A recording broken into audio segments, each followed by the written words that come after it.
Okay. Hello everyone. आज हम लोग थर्ड टॉपिक शुरू करने वाले हैं मैथमेटिकल टूल्स का, और वो है वेक्टर। ठीक है। अब बात आती है कि हम लोग वेक्टर पढ़ क्यों रहे हैं। ठीक है, सिंपल सा बात, वेक्टर हम लोग पढ़ क्यों रहे हैं। तो क्या होता है कि जब हम लोग टिल क्लास 10th, ठीक है, हम लोग को उतना ज़्यादा वेक्टर की ज़रूरत नहीं पड़ती है। हम लोग का काम चला जाता था नॉर्मल स्केलर क्वांटिटी से। ठीक है, लेकिन हम लोग को 11th में क्या है कि बहुत सारे ऐसे क्वांटिटीज़ पढ़ने हैं जिसको एक्सप्लेन करने के लिए डायरेक्शन की ज़रूरत होती है। ठीक है, जो फिजिकल क्वांटिटी होते हैं, ऐसे फॉर एग्जांपल लिया जाए, आपका हो गया displacement, velocity, acceleration, force, torque, जो कि आप पढ़ेंगे। तो इन सारे फिजिकल क्वांटिटी को एक्सप्लेन करने के लिए हमको डायरेक्शन की भी ज़रूरत होती है। तो डायरेक्शन की ज़रूरत अगर सोचा जाए तो डायरेक्शन की ज़रूरत क्यों होती है, तो सिंपल सा मैं एग्जांपल लेता हूँ कि क्या होता है स्केलर, क्या होता है वेक्टर, दोनों में डिफरेंस क्या है। तो सिंपल सी बात है कि आप सपोज कि एक एग्जांपल लेते हैं कि आपको मार्केट से शुगर लाना हो। ठीक है, आपको किसी ने बोला कि आप जाओ मार्केट से 1 kg शुगर लेकर आओ। ठीक है, तो आपको इतना इन्फॉर्मेशन काफ़ी है कि शुगर का मास कितना है, ठीक, शुगर की क्वांटिटी कितनी लानी है। उसके अलावा आप कोई और वैल्यू नहीं उससे पूछने जा रहे हैं। आपको बस इन्फॉर्मेशन मिल गया कि आपको 1 kg शुगर चाहिए, जो कि उसका मैग्नीट्यूड है, और वो आप लेकर आ जाएंगे।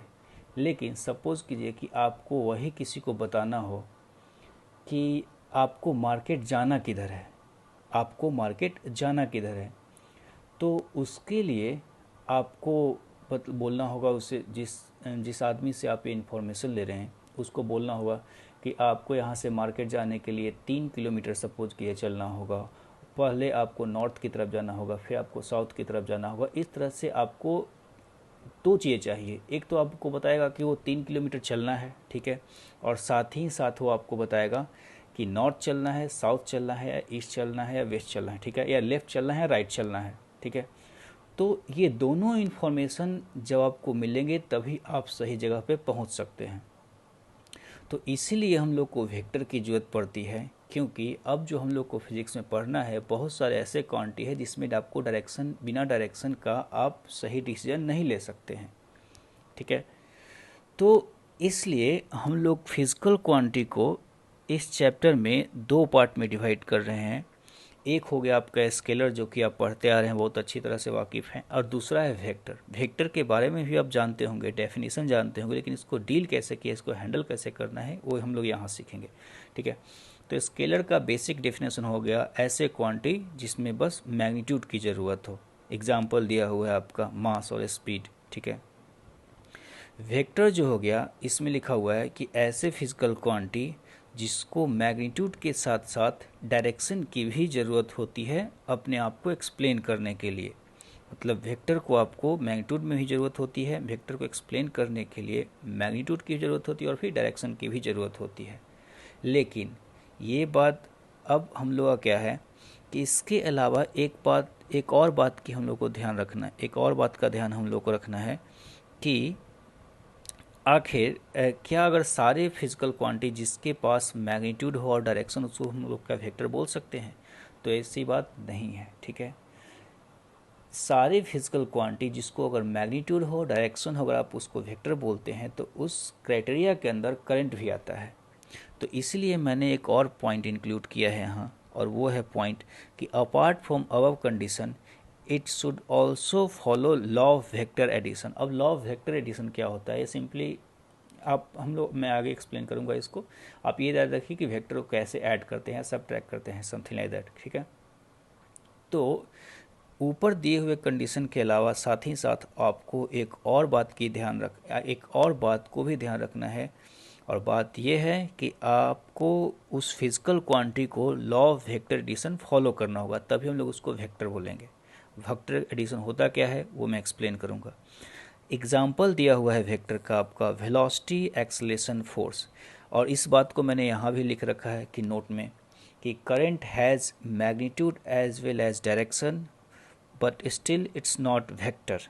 ठीक है, करंट के पास मैग्नीट्यूड भी है, डायरेक्शन भी है, लेकिन फिर भी इसको हम लोग वेक्टर नहीं बोल सकते। क्यों नहीं बोल सकते हैं? क्योंकि सिंपल सी बात होती है कि सपोज कीजिए कि किसी वायर से करंट इधर इस वायर से आ रहा है और इस साइड से आ रहा है। ठीक है, मान लीजिए कि इस साइड से करंट आपका आ रहा है 3 एम्पियर, इस साइड से आ रहा है आपका 2 एम्पियर। तो अगर इस वायर में करंट जाएगा तो आपका सिंपली हो जाएगा 5 एम्पियर, ठीक है। तो यहाँ हम लोगों ने कुछ ऐसा इनोवेटिव नया चीज़ यूज़ नहीं किया। मैंने क्या बस बोला कि 3 एम्पियर प्लस 2 एम्पियर 5 एम्पियर हो गए। सिंपल एक स्केलर एडिशन है, जिस तरह से आप मास को ऐड करते हैं 2 kg plus 3 kg will be 5 kg, ठीक है। तो यहाँ हम लोगों ने कुछ वेक्टर का तरीका यूज़ नहीं किया, तो इसलिए वो आता है करंट आपका वेक्टर क्वांटिटी नहीं होता है, ठीक है। चलिए अब हम लोग कुछ इम्पॉर्टेंट पॉइंट्स जान लेते हैं कि वेक्टर क्या होता है। वेक्टर के बारे में हम लोग इम्पॉर्टेंट पॉइंट्स को जान लेते हैं, इसको फटाफट ख़त्म करते हैं। छोटी छोटी बातें हैं। Important points regarding vector. पहला पॉइंट है आपका, a vector is represented by an arrow and where length of arrow is proportional to the magnitude. मैं क्या बोल रहा हूँ कि सपोज कीजिए कि हम लोग ले रहे हैं डिस्प्लेसमेंट, ठीक है। तो एक केस में डिस्प्लेसमेंट वेक्टर को ऐसे दिखाया गया है और दूसरे केस में डिस्प्लेसमेंट वेक्टर को ऐसे दिखाया गया है, ठीक है। तो हम लोग बोल सकते हैं कि अगर डिस्प्लेसमेंट d1 है आपका और यहाँ डिस्प्लेसमेंट d2 है, तो d2 जो डिस्प्लेसमेंट का मैग्नीट्यूड है वो ज़्यादा है, ठीक है, ठीक है। इसका डिस्प्लेसमेंट का डायरेक्शन कैसे होगा, तो जिस तरह से एरो का डायरेक्शन है उसी डायरेक्शन में आपका डिस्प्लेसमेंट भी हुआ है। मतलब सपोज कीजिए कि आप मूव कर रहे हैं इस डायरेक्शन में, तो जिस डायरेक्शन में आपका एरो गया हुआ है उसी डायरेक्शन में आप मूव कर रहे हैं और आपका डिस्प्लेसमेंट हुआ है, ठीक है। सेकेंड केस में आपका डिस्प्लेसमेंट ज़्यादा हुआ है, इसलिए मैंने लेंथ एरो का ज़्यादा दिखाया। हाँ, एक बात और है कि ये थ्योरी वाइज बोलते हैं हम लोग कि इसका जो मैग्नीट्यूड होता है वेक्टर का वो उसके लेंथ के प्रोपोर्शनल होता है, लेकिन रियल लाइफ में जब हम लोग क्वेश्चन बनाते रहेंगे तो उस टाइम इतना हम लोग फॉलो नहीं कर पाते हैं। तो इसलिए आप इसको उतना सीरियसली लेकर नहीं चलिएगा कि इसका लेंथ बड़ा होना चाहिए छोटा होना चाहिए। हाँ, जहाँ है वहाँ हम लोग यूज कर सकते हैं, लेकिन इस बात को उतना हम लोग अहमियत नहीं देते हैं। चलिए अब आते हैं हम लोग नेक्स्ट पॉइंट पे। नेक्स्ट पॉइंट यह है कि symbolically a vector quantity is represented by a arrow और इट्स सेकेंड में लिखा हुआ है bold A and its magnitude is represented by mod of A और सिंपली ए, ठीक है। तो किसी वेक्टर को रिप्रेजेंट करना हो, सपोज कीजिए यहाँ तो मैं ए एक वेक्टर क्वांटिटी लिया हूँ, लेकिन सपोज कीजिए आपको फोर्स रिप्रेजेंट करना है, फोर्स एक वेक्टर क्वांटिटी है, तो एफ के ऊपर अगर आप एरो लगाते हैं तो ये आपका वेक्टर क्वांटिटी हो गया, ठीक है। बिना एरो लगाए भी आप लिख सकते हैं, लेकिन आपको बोल्ड लेटर्स में इसको लिखना होगा, ठीक है। अगर आप बोल्ड लेटर्स में लिखते हैं तब भी आपका वेक्टर हो गया। इसकी मैग्नीट्यूड की बात करें तो ये तो आपका वेक्टर का रिप्रेजेंटेशन हो गया, लेकिन सपोज कीजिए कभी कभी बस इसका आपको मैग्नीट्यूड यूज़ करना हो तो आप क्या करेंगे कि एफ वेक्टर को ब्रैकेट के अंदर पुट करते हैं मॉड है, ठीक है, या आप बिना बोल्ड लेटर के एफ लिख सकते हैं, तो ये इसका मैग्नीट्यूड रिप्रेजेंट करेगा ये लेटर, ठीक है। हम लोग बोल्ड लेटर्स में इसको नहीं लिखेंगे तो इसका मैग्नीट्यूड हो जाएगा। चलिए अब बात करते हैं नेक्स्ट पॉइंट की। पॉइंट ये है कि if vector is shifted parallelly it does not change, ठीक है। अगर क्या है कि अगर कोई वेक्टर है आपका, ठीक है, इस तरीके से अगर आप इस वेक्टर को एग्जैक्टली पैरेलल शिफ्ट करते हैं तो इस वेक्टर को हम लोग ये नहीं बोलें कि वेक्टर चेंज हो गया। चलिए थोड़ा दोनों का लेंथ बराबर कर दिया जाए तो ये वेक्टर चेंज होगा, दोनों वेक्टर एक ही हैं और बात भी सही है। ये वेक्टर फर्स्ट वाला ये वेक्टर रिप्रेजेंट कर रहा है कि आप इस डायरेक्शन में जा रहे हैं, आप इस डायरेक्शन में जा रहे हैं, ठीक है। सेकेंड वेक्टर भी आपको यही बोल रहा है कि आप इस डायरेक्शन में जा रहे हैं, ठीक है।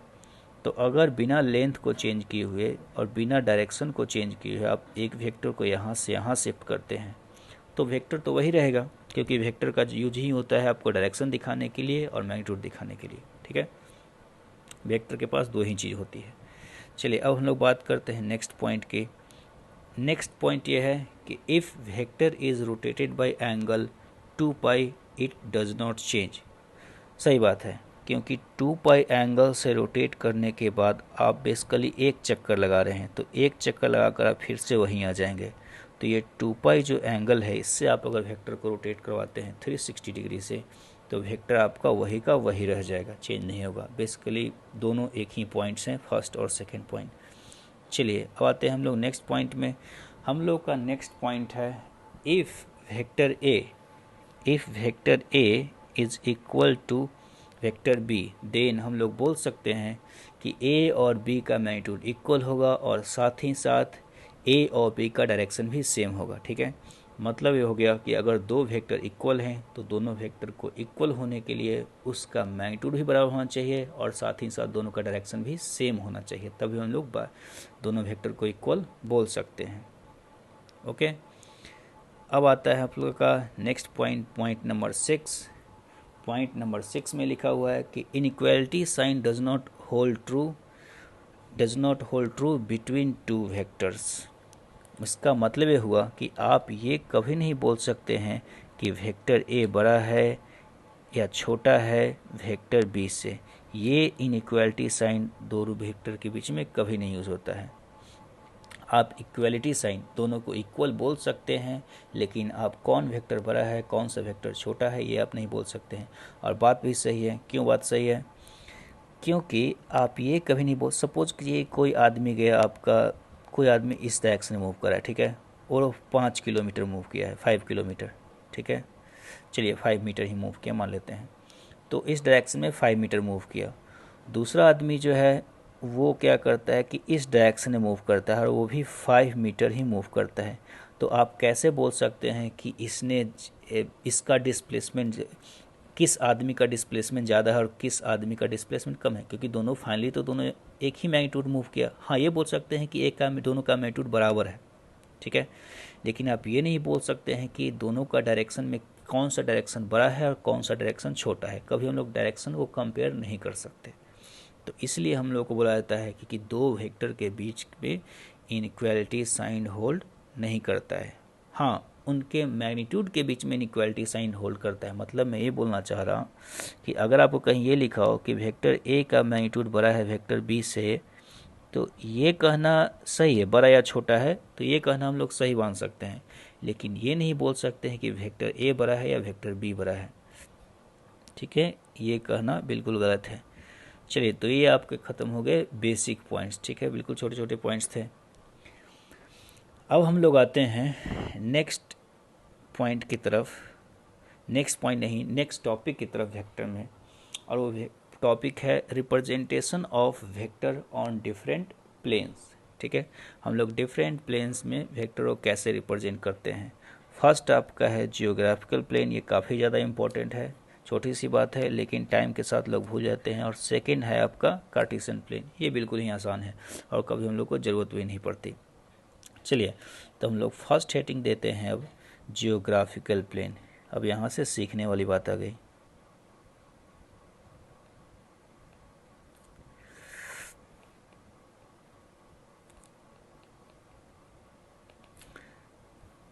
ठीक है, जियोग्राफिकल प्लेन, जियोग्राफिकल प्लेन आपका होता क्या है, तो इसको हम लोग रिप्रेजेंट करते हैं north east west south news, correct. आप एन से शुरुआत करते हैं, NEWS न्यूज़, ठीक है। तो इस तरह से हम लोग जियोग्राफिकल प्लेन रिप्रेजेंट करते हैं। हाँ, इसके अलावा अप और डाउन भी होता है, कभी ज़रूरत पड़े तो हम लोग अप और डाउन को भी ले सकते हैं, दो और डायरेक्शन बचे हुए हैं भी। तो सपोज़ कीजिए कि इसमें हम लोग का कोई एक वेक्टर है और वेक्टर इस तरह से दिखाया गया है। सपोज वो वेक्टर कुछ भी हो सकता है, वेलोसिटी हो सकता है, डिस्प्लेसमेंट हो सकता है, फोर्स हो सकता है, ठीक है। हम लोग कोई भी नाम अभी ले रहे हैं, सपोज कीजिए कि वेक्टर ए है रैंडमली, ठीक है। इसका मैग्नीट्यूड आपका, सपोज कीजिए कि ए आपका एक डिस्प्लेसमेंट है, ठीक है, तो ए का मैग्नीट्यूड जो हो जाएगा वो सपोज कीजिए कि है 5 किलोमीटर। इसका हम लोग का ज़्यादा यूज यहाँ भी नहीं है, हम लोग बस अभी डायरेक्शन में फोकस करेंगे। और ये जो इसका डायरेक्शन है, ये एंगल जो आपका दिया हुआ है वो है आपका 30 डिग्री सपोज, ठीक है। तो इसका मतलब ये हुआ कि कोई सपोज कोई आदमी आपका मूव करना शुरू किया और वो 5 किलोमीटर मूव करता है और वो 30 डिग्री पे मूव करता है, ठीक है। 30 डिग्री किस डायरेक्शन से, वो है ईस्ट से दिया हुआ, किसकी तरफ है, वो नॉर्थ की तरफ, ठीक है। तो इस वेक्टर को हम लोगों ने डायग्राम में तो दिखा दिया, लेकिन हम लोग को लैंग्वेज में लिखना हो कि हम लोग वेक्टर को लैंग्वेज में कैसे लिखेंगे। हमेशा तो डायग्राम यूज नहीं कर सकते कोई भी क्वेश्चन देने के लिए या कोई भी डाटा डालने के लिए। तो अगर हम लोग को वेक्टर ए को लैंग्वेज में लिखना हो तो अगर हम लोग को लैंग्वेज में लिखना हो तो हम लोग कैसे लिखेंगे? तो इसको हम लिख सकते हैं कि vector A is equal to, इसका मैग्नीट्यूड बस आपको सिंपली कॉपी कर देना है, इसमें कोई खास दिमाग नहीं लगाना। तो vector A is equal to हो गया 5 किलोमीटर।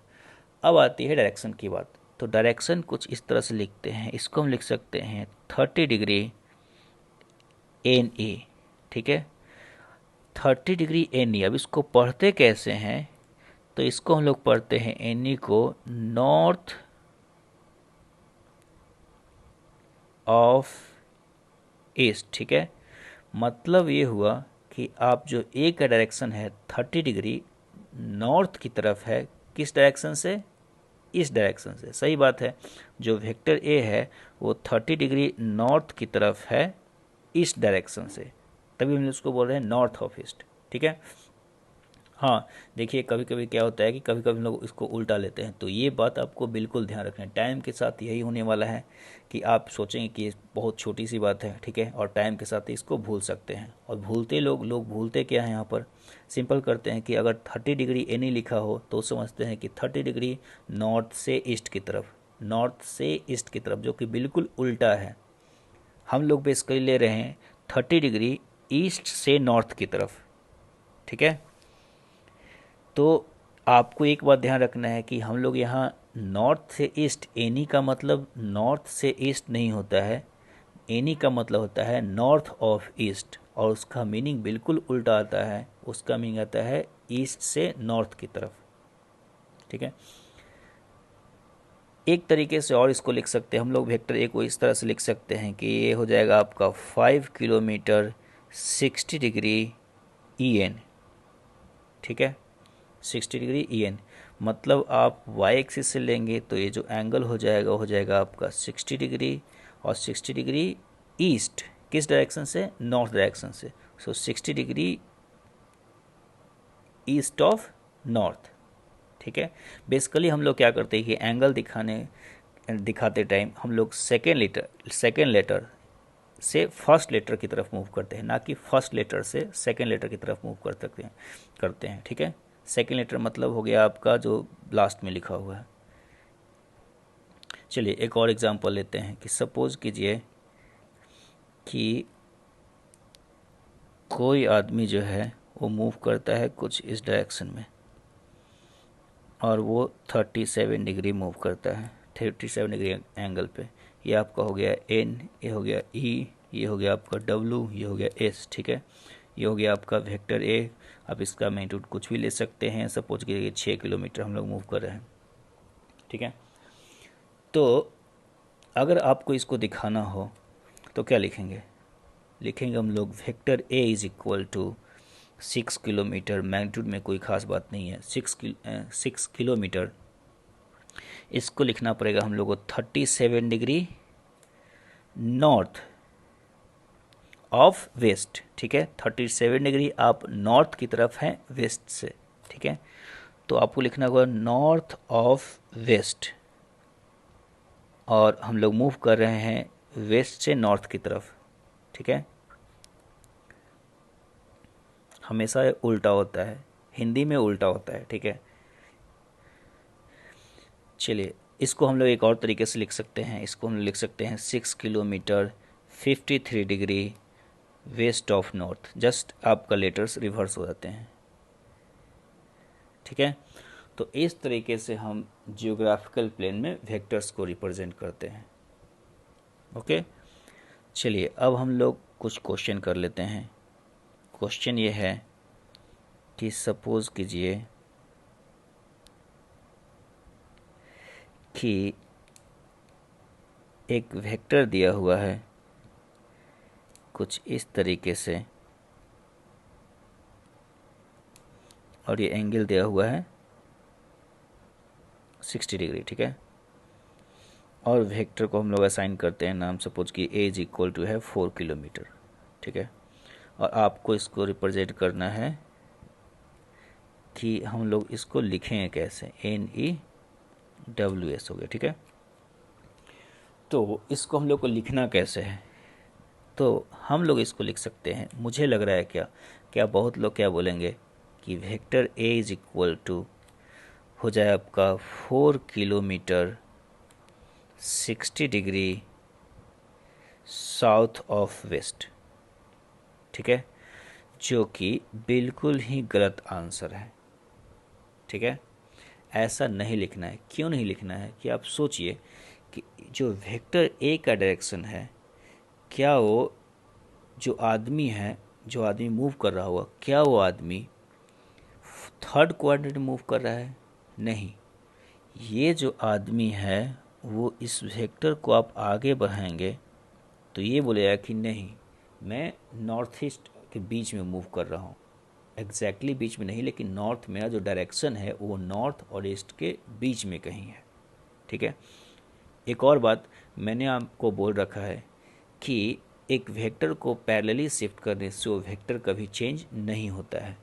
तो इस वेक्टर को अगर आप पैरेलली शिफ्ट करते हैं, आगे बढ़ाते हैं, ये एंगल आपका 60 है, तो ये भी एंगल क्या हो जाएगा आपका 60 डिग्री। ठीक है, तो ये वेक्टर चेंज नहीं होगा और हम लोग डायरेक्शन वेक्टर का ऐसे ही रिप्रेजेंट करते हैं। ठीक है, अगर अगर इसको वेस्ट और साउथ के बीच में मूव करना होता तो इस वेक्टर का डायरेक्शन जो है वो आपका रिवर्स डायरेक्शन में होता, ऐसे होता, वो ऐसे इस तरीके से जाता, ना कि वो इस तरीके से जाता। इसका हेड जो है वो आपका एक तरीके से हम लोग बोल सकते हैं सेंटर की तरफ है। तो हम लोग ये बात का ध्यान रखेंगे कि वेक्टर को हम लोग को पैरेलली शिफ्ट करना होता है और उसका जो टेल आना चाहिए वो हमेशा कॉर्नर पे आनी चाहिए, तभी जाकर हम लोग बोल सकते हैं उसका कि डायरेक्शन क्या है। तो इसलिए इसका जो सही आंसर है वेक्टर ए को हम लोग को बोलना होगा, ये होगा आपका चला है 4 kilometre 60 degree north of east. ठीक है, तो इस बात का आप लोग ध्यान रखेंगे। चलिए एक और क्वेश्चन करते हैं हम लोग, इम्पोर्टेंट सा। सपोज कीजिए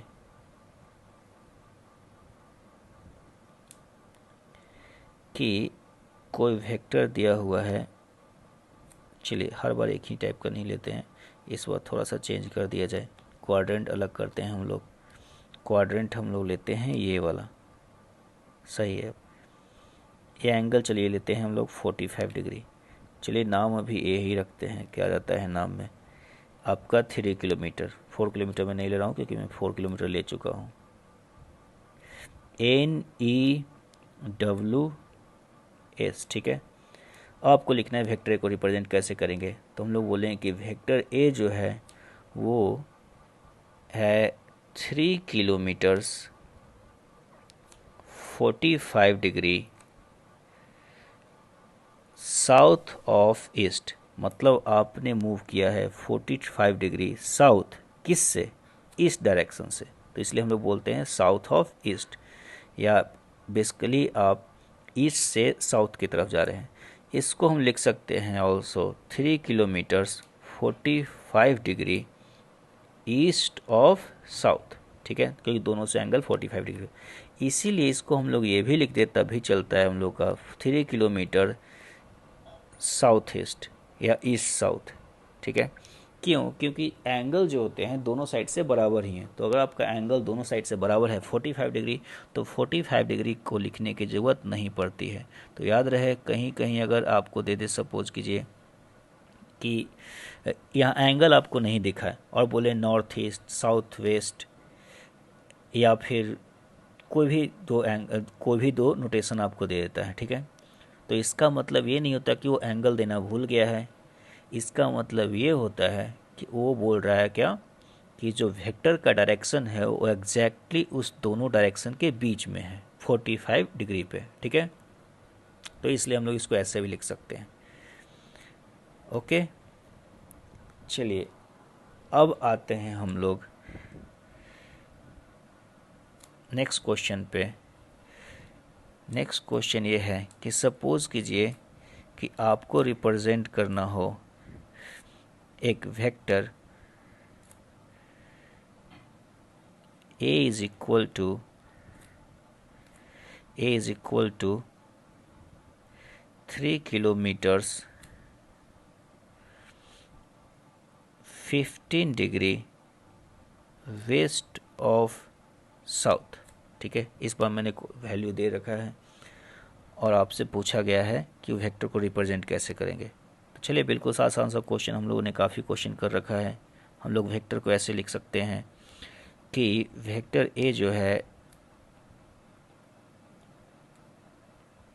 चलिए वेक्टर ए जो है वो आपका हो गया 15 डिग्री 3 किलोमीटर। तो 3 kilometre 15 degree west, 15 degree west किससे, साउथ से। तो आपको बेसिकली साउथ से वेस्ट की तरफ मूव करना है 15 डिग्री, और वेक्टर को ऐसे दिखाना है। ये आपका हो गया वेक्टर ए। आप दिखा सकते हैं मैग्नीट्यूड आपका 3 किलोमीटर्स हो गया, ये एंगल 15 डिग्री हो गया सपोज कीजिए, ठीक है। तो हम लोग का इस तरह से जियोग्राफिकल प्लेन में वेक्टर दिखाया जाता है, ठीक है। इस बात को ध्यान रखिएगा। यहाँ याद रखने वाली बस एक ही बात है कि अगर आपका एंगल नहीं दिया हो तो मतलब आप एंगल जो है एग्जैक्टली 45 पे ले रहे हैं। और दूसरा लेटर्स का कि ध्यान रहे कि अगर कहीं लिखा हो 15 डिग्री WS, इसका मतलब आपको मूव करना है साउथ से वेस्ट की तरफ, और इसको पढ़ते क्या है, वेस्ट ऑफ साउथ। WS मतलब हो गया आपका वेस्ट ऑफ साउथ। चलिए, अब हम लोग दूसरा पार्ट देखते हैं। दूसरा पार्ट है आपका कार्टेशियन प्लेन में वेक्टर का रिप्रेजेंटेशन, कार्टेशियन प्लेन, ठीक है। तो अगर आपको वेक्टर को रिप्रेजेंट करना हो कार्टेशियन प्लेन में, तो सिंपल सी बात है कि आपको XY एक्सिस दिया रहेगा। ये आपका सपोज कीजिए Y हो गया, या आपका X एक्सिस हो गया। अगर कोई वेक्टर इस तरह से दिया हो, तो इस केस में हम लोग हमेशा क्या करते हैं कि हमेशा जो एंगल मेजर किया जाता है वो पॉजिटिव एक्स एक्सिस से किया जाता है, ठीक है। तो ये एंगल सपोज कीजिए आपका 30 डिग्री है वाई एक्सिस से। तो अगर वाई एक्सिस से एंगल 30 डिग्री हो गया तो एक्स एक्सिस से 120 डिग्री। ये आपका वेक्टर ए, आप कुछ भी ले लीजिए। वेक्टर ए का मैग्नीट्यूड सपोज कीजिए 4 किलोमीटर हो गया। तो आप लिख सकते हैं कि जो वेक्टर ए होगा वो होगा 4 किलोमीटर और 120 डिग्री, ठीक है। इतना बोलना आपका काफ़ी है बेसिकली कि वेक्टर है कहाँ। ये एंगल हमेशा हम लोग एक्स एक्सिस से, पॉजिटिव एक्स एक्सिस से लेते हैं, ठीक है। अगर एंगल एंटी क्लॉकवाइज हो तो एंटी क्लॉकवाइज का एंगल पॉजिटिव होता है। मैं क्या बोल रहा हूँ कि इस वेक्टर को सपोज कीजिए कि आप ऐसे भी लिख सकते हैं, आप एंगल इस साइड से भी ले सकते हैं। अगर आप इस साइड से एंगल लेंगे तो आपका कितना हो जाएगा, वो आपका हो जाएगा 180 + 60, क्योंकि ये एंगल आपका हो जाएगा 60 डिग्री, ठीक है। तो इस साइड से आप एंगल लीजिएगा तो होगा 180 + 60, जो कि हो जाएगा 240 डिग्री, ठीक है। तो आप वेक्टर ए को इस तरीके से रिप्रेजेंट कर सकते हैं एज 4 किलोमीटर। लेकिन अगर आप एंगल मेजर कर रहे हैं क्लॉकवाइज डायरेक्शन में तो उस एंगल को नेगेटिव एंगल बोलते हैं। क्लॉकवाइज में जो एंगल लिया जाता है तो आपको हो जाएगा 240 डिग्री, लेकिन माइनस का, ठीक है। तो कार्टेशियन प्लेन में बिल्कुल आसान सी बात है कि एंगल जो हमेशा हम लोग लिखते हैं वो पॉजिटिव एक्स एक्सिस से लिखते हैं। और अगर वो एंगल आपका एंटी क्लॉकवाइज में हो तो पॉजिटिव एंगल हम लोग बोलते हैं। अगर वो एंगल एंटी क्लॉकवाइज में हो तो उसको हम लोग निगेटिव एंगल बोलते हैं, ठीक है। तो ये सारी बातें आपको ध्यान रखनी है, और ये आपका बेसिक हो गया वेक्टर का। नेक्स्ट क्लास में हम लोग शुरू करने वाले हैं वेक्टर को ऐड कैसे करते हैं, सबट्रैक्ट कैसे करते हैं, पैरेललोग्राम लॉ क्या होता है, ट्रायंगल लॉ क्या होता है। तो वहाँ से थोड़ी बातें डिफ़िकल्ट होंगी, ठीक है। वहाँ से थोड़ा इंटरेस्टिंग हम लोगों को कुछ ज़्यादा मिलने वाला है। ये आपका बेसिक हो गया सारा वेक्टर का, जो कि आपको ध्यान रखना है।